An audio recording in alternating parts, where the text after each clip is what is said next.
తర్వాత నేను 91లో నేను ఈ కాలేజెస్ ఎస్టాబ్లిష్ చేశాను.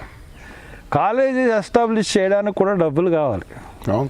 ఉత్పుంజానికి ఎలాగ వచ్చేసిందంటే నాకు అదృష్టం ఏంటంటే దేవుడి దయ. పైగా కాలేజీలు నేను ఎలాగ ఎస్టాబ్లిష్ చేశానంటే అక్కడ లూదరగిరిలో ఖాళీ బిల్డింగ్లు మూసేసి ఉండేవి.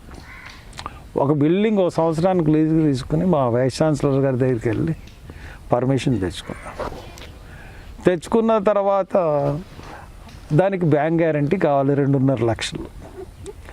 2.5 లక్షలు కట్టడానికి నాకు సంవత్సరం పైన నాకు ఆయన టైం ఇచ్చారు. ఏ సంవత్సరం? 1991లో గోపాలకృష్ణారెడ్డి గారు. ఆయన వల్లే నేను ఈ స్థితిలో. ఆయన ఇచ్చినప్పుడు నాకు వచ్చిన ఫీజులు గీజులు అన్నీ పెట్టుకుని బ్యాంక్ గ్యారంటీలు కట్టుకుని దాని తర్వాత వరుసగా ఒక జూనియర్ కాలేజీ పెట్టాను, ఒక ఫిజికల్ ఎడ్యుకేషన్ కాలేజీ పెట్టాను, తర్వాత ఎంసీఏ పెట్టాను. ఇవన్నీ కూడా బిల్డింగులు ఏమీ లేకుండానే వైస్ ఛాన్సలర్ గారు నాకు దగ్గర అవ్వడం వల్ల రాజమండ్రికి కంప్యూటర్ సైన్స్ అన్నది పరిచయం చేసింది. మనం చదువుకున్నప్పుడు కంప్యూటర్ సైన్స్ లేదు. రాజీవ్ గాంధీ కాలేజీలోనే ఫస్ట్ కంప్యూటర్ సైన్స్ బీఎస్సీ ఉండేది. కారణం ఎవరు? గోపాలకృష్ణారెడ్డి గారు.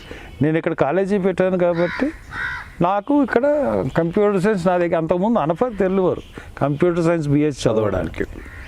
నా టైము 91 వచ్చేటికి నేను ఇక్కడ పెట్టాను కాబట్టి ఇక్కడ రాజమండ్రిలో బీబీఎం కానీ కొత్త కోర్సులు అన్నీ కూడా మెడికల్ ల్యాబ్ టెక్నాలజీ కానీ ఇవన్నీ కొత్త కోర్సులు డిజైన్ చేసి పెట్టడం వల్ల కాలేజీ అన్నది అమోఘంగా సక్సెస్ అయింది.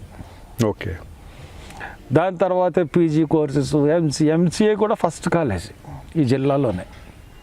ఒక అకాడమిషియన్గా ఇది మీ 91 నుంచి నేను 2002 వచ్చేటప్పటికి ఒక మేయర్గా రాజమండ్రిలో అందరినీ ఢీకొనే పరిస్థితికి వచ్చాను.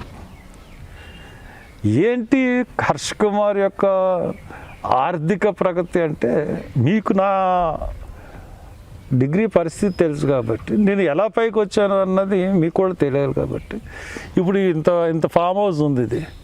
ఇది పీస్ ఎడ్యుకేషనల్ ఫౌండేషన్ సొసైటీ పేరు మీద కొన్నది 96లో కొన్నాను ఇది. అప్పుడు అతి తక్కువ ధరకు కొన్నాను. తర్వాత మెల్లిమెల్లిగా సరదాగా డెవలప్మెంట్ చేసుకున్నాం. తర్వాత ఎంసీఏ నేను ఉంటున్న ఇల్లు కూడా ఎంసీఏకి అద్దెకి తీసుకున్న ఇల్లు. తర్వాత వాళ్ళు అమ్మేశారు నాకు. అలాగా మెట్టు మీద మెట్టు ఇప్పటికి ఒక పరిపక్వత, ఆర్థిక పరిపక్వత నాకు 2004కే వచ్చేసింది. రాజకీయ పరిపక్వత ఇప్పుడు వచ్చింది అంటే ఫస్ట్ నుంచి రాజకీయ పరిపక్వత ఉంది కాబట్టే ఒక ప్లానింగ్ అంటూ ఉంది. నా ఎయిమ్ ఎప్పుడు కూడా ఫస్ట్ నుంచి కూడా ఎమ్మెల్యే చేయాలన్న ఉద్దేశం ఉండేది కాదు. అంటే ఇక్కడ అలా కాదు. ఇప్పుడు మీరు చెప్పుకుంటూ వచ్చారా విద్యలో ఎలా పెరుగుకుంటూ వచ్చాను, ఆర్థికంగా ఎలా పెరుగుతూ వచ్చాను. రాజకీయవేత్తగా ఉన్నవాడు ఒక ఎంపీ అయినప్పుడు ఇంత ఆస్తి సంపాదించారు అని అవతలవాడికి మీ ప్రత్యర్థికి ఉంటుంది ఖచ్చితంగా. మరి మీకు అలాంటి వద్దు, మనం ఏదో ఉన్నది చాలు అనుకోలేదా మీరు? నేను మనిషి అన్న తర్వాత ఇప్పుడు కూడా ప్రయోగాలు చేస్తూ ఉండాలి. తర్వాత ఒక స్థాయికి వెళ్ళిన తర్వాత మనల్ని నెడతది.